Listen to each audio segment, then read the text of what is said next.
What's going on, my good people? Of course, it's late. I'm tired, but I read something earlier today, and I was like, I'm gonna read that out loud. I have to. Um, that sound like the times I feel like we really close to, and you're gonna have to prepare yourself mentally to understand that going to a new place in your life or a new land for people who are gonna be getting up out of here and moving up out of this country pretty soon. Um, There's gonna be some people who gonna buck the system. Hold on. Let me get here and read this so y'all can understand what I'm about to say. So I'm gonna read Numbers chapter 16. I'm gonna read the whole chapter. And I understand that people they don't read all these long chapters.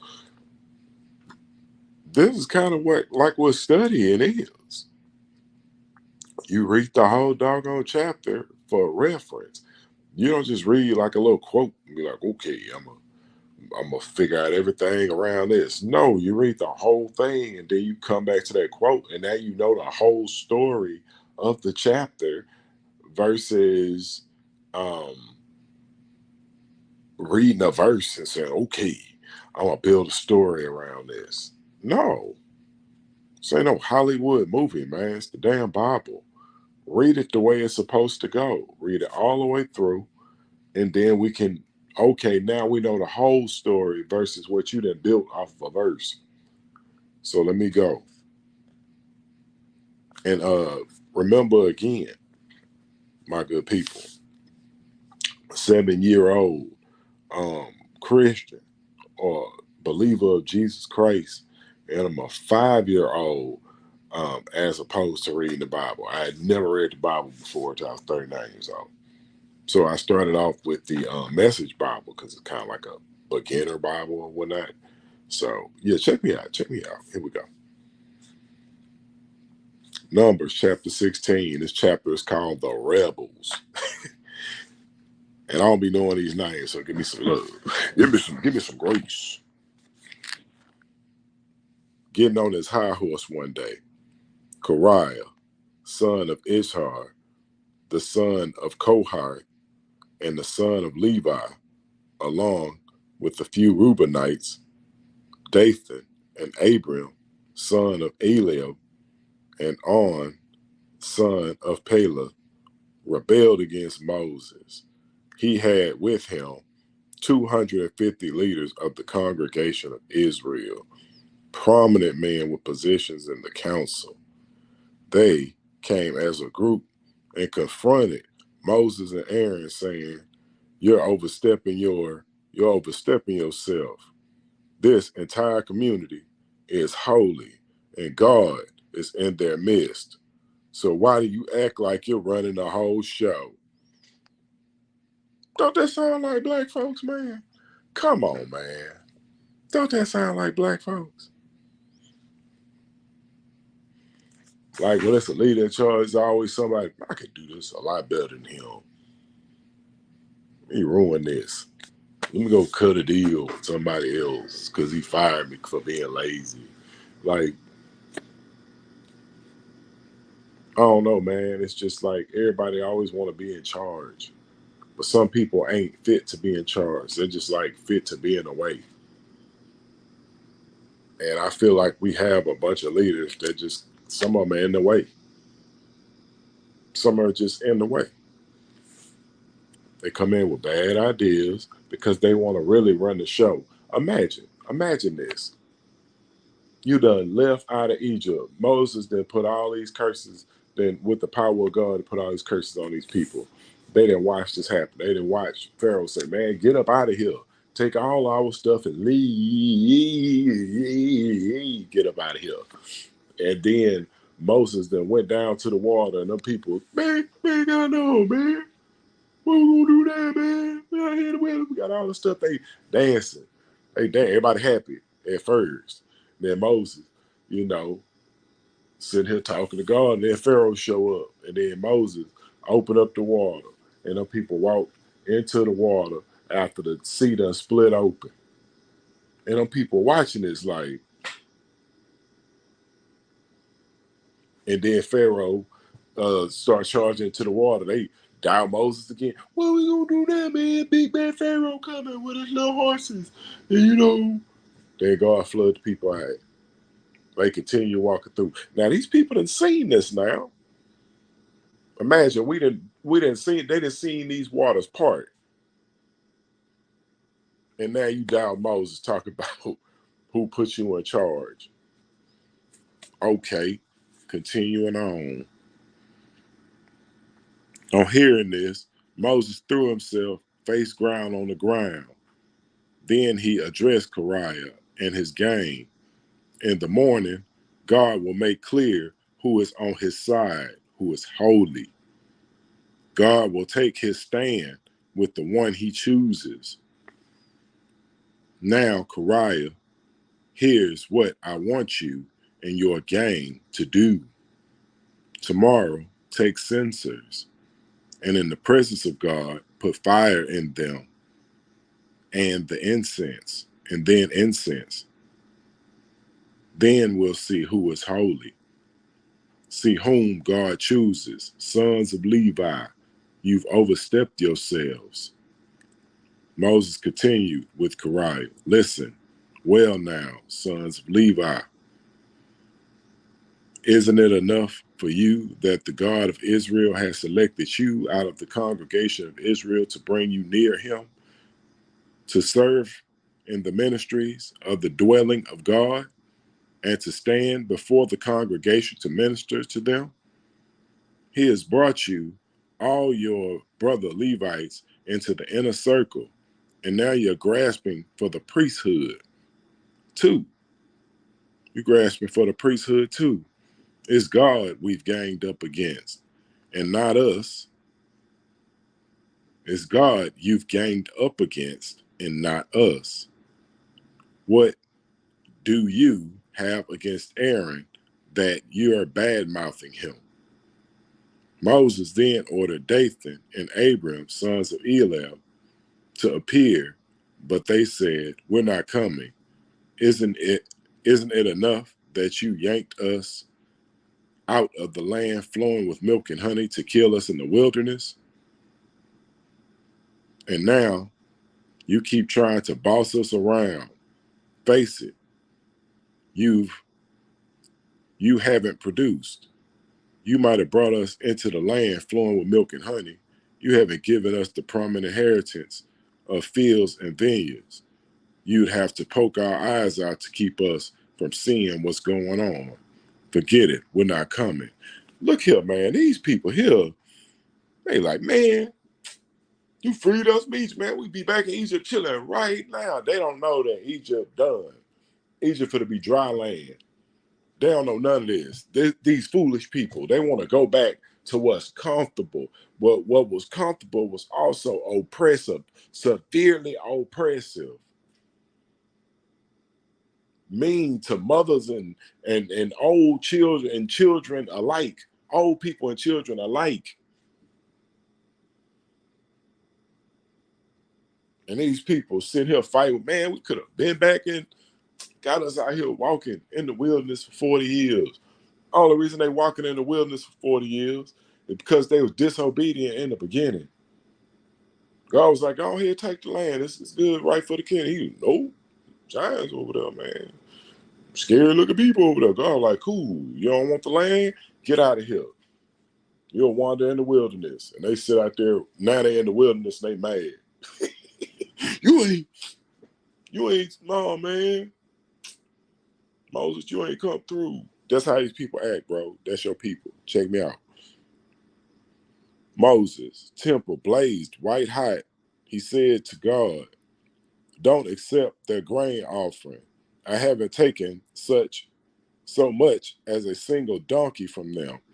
I haven't hurt a single hair on their heads. Moses said to Koriah, bring your people before God tomorrow. Appear there with them and Aaron. Have each man bring his censer filled with incense and present it to God, all 250 censers. And you and Aaron do the same. Bring your censers. So they all did it.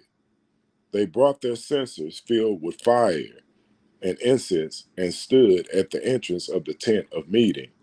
Moses and Aaron did the same. It was Koriah and his gang against Moses and Aaron at the entrance of the temple of meeting. The entire community could see the glory of God. God said to Moses and Aaron, "Separate yourselves from the congregation so that I can finish them off and be done with them." They threw themselves on their faces.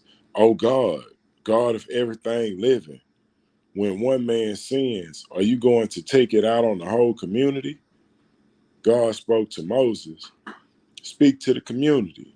Tell them to back off from the tents of Koriah, Dathan, and Abiram." So now everybody want to throw themselves on their face.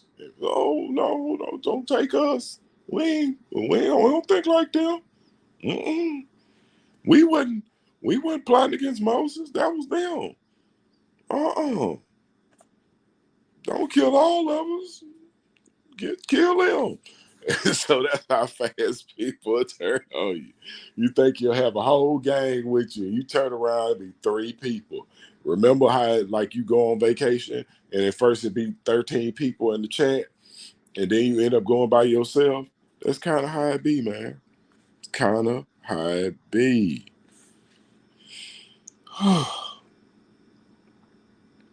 Moses got up and went to Dathan and Abiram.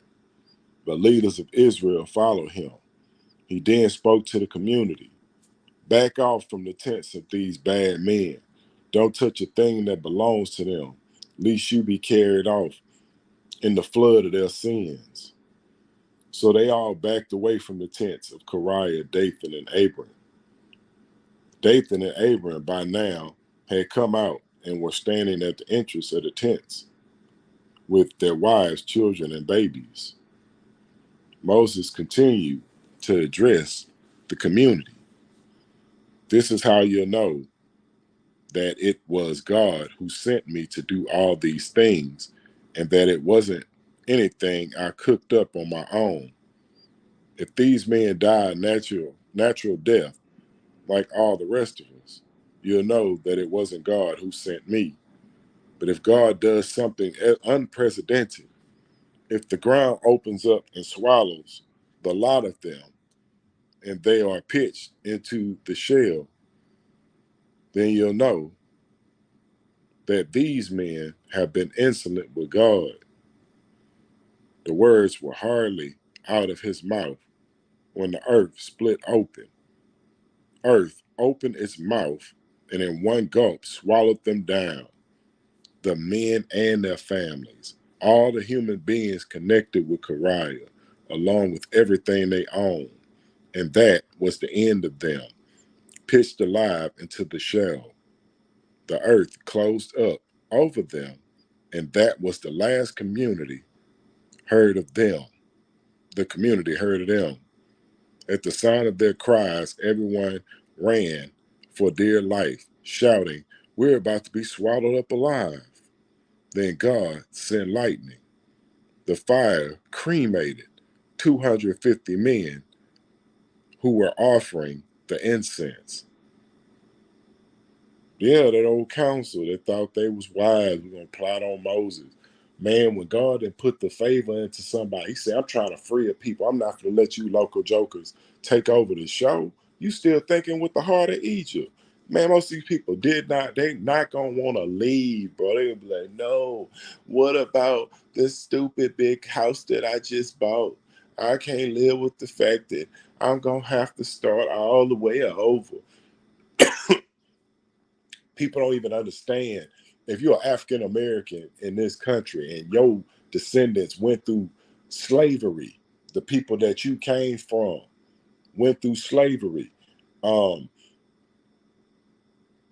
you gonna have to take a special type of cleansing to get Egypt out your heart, because they first came and took something from you, took your pride, dignity, but most important, took your last name. It's not like you gave your daughter your hand in marriage, and then she got married and lost her last name. It ain't been like that. Somebody just stripped you of your whole identity. Like, what was my grandfather and them doing in the 13, in 1200, BC? What was my forefathers doing?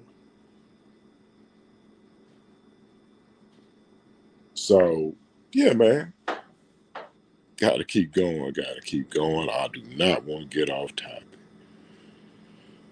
Whew.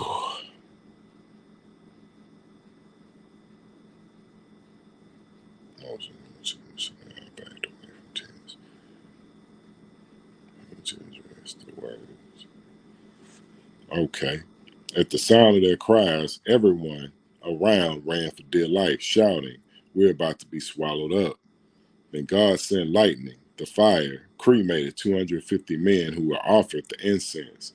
God spoke to Moses, "Tell Elijah, the son of Aaron, the priest, gather up the censers from the smoldering cinders and scatter the coals a distance away from the censers have become holy. Take the censers to the men who have sinned and are now dead and hammer them into the sheets for covering the altar. They had been offered to God and are holy to God. Let them serve as a sign to Israel, evidence of what happened that day." So Elijah gathered all the bronze censers that belonged to those who had been burned up and had been hammered flat and used to overlay the altar, just as God had instructed him by Moses. This was to serve as a sign to Israel that only descendants of Aaron were allowed to burn incense before God. Anyone else would end up like Koriah and his gang. Grumbling broke out the next day in the community of Israel, grumbling against Moses and Aaron. You've been, you killed, you have killed God's people. But it so happened that when the community got together against Moses and Aaron, they looked over at the tent of meeting, and there was a cloud, the glory of God for all to see. Moses and Aaron stood at the front of the tent of meeting. God spoke to Moses, "Back away from this congregation so that I can do away with them this very minute." They threw themselves face down on the ground. Moses said to Aaron, "Take your censer, fill it with incense, along with the fire from the altar. Get the congregation as fast you can. Get to the congregation as fast as you can. Make atonement for them. Anger is pouring out from God. The plague has started." Aaron grabbed the censer as directed by Moses and ran into the midst of the congregation. The plague had already begun. He put burning incense in the censer, and atoned for the people. He stood there between the living and the dead and stopped the plague. 14,700 people died from the plague, not counting those who died in the affair of Koriah. Aaron then went back to join Moses at the entrance of the temple of meeting. The plague was stopped. So what you're gonna learn is, boy, Moses sat out there and struggled with these people because God said, "I cannot take these hard-hearted, like people can hide it for so long, bro. They be so hard-hearted. Like, ooh, I don't like walking out. My feet hurt. Man, we walking out here sand. I used to have air conditioning. I'm out here, man, this wilderness is something else." And when people start getting desperate, they start getting thirsty, they start getting hungry, people start saying things and they start compromising. Do they believe in God? They be like, "Okay, I'm hungry. Am I gonna go steal something? Am I gonna go ask somebody that I know? What am I gonna do?" Have I exhausted all my options of anybody I can ask? Like, what am I gonna do? What type of person am I gonna do when my feet hit the sand? When I gotta wander out in the wilderness, when time's not great? What type of person am I gonna be? And this is the time when, like, the Jesus time is asking you to make a decision. What you gonna do? Is you is or is you ain't? What you gonna be doing? Is you standing with them as you with us? Because they not like us. Them people like that. And we don't aspire to be like nobody that want to be average. We want to be way better than average. So if them people want to be average, send them on their way. Because we got a job to do. Like the Bible's telling us we got a job to do, but it's gonna be rebels. Every time you're trying to do something positive, it's gonna be rebels. And they gonna come. They had a whole little posse that they ganged up. Like the whole game of Hater Rangers. They just show up with costumes, trying to intimidate people. And you're gonna have to be ready, man. This be real life, man. The Bible is a living truth, man. It's living. They call it the living Bible because these words live on today, man. Take the stage coats out, put cars in. The hate still be the same. The envy still be the same. The betrayal still be the same. And then people tell you, "Oh, this doesn't change." This man, a lot of these words have stayed the same. A lot of them that can change your life stay the same, but you keep running. Oh, well, I don't want to listen to that. But read the first 5 books then and see what that do to you. Because the Jesus time done happen. And it's going to happen again. And when civilization break down again, Jesus going to show us the way. And then we'll go on with the new way again. And some people will be free in their mind.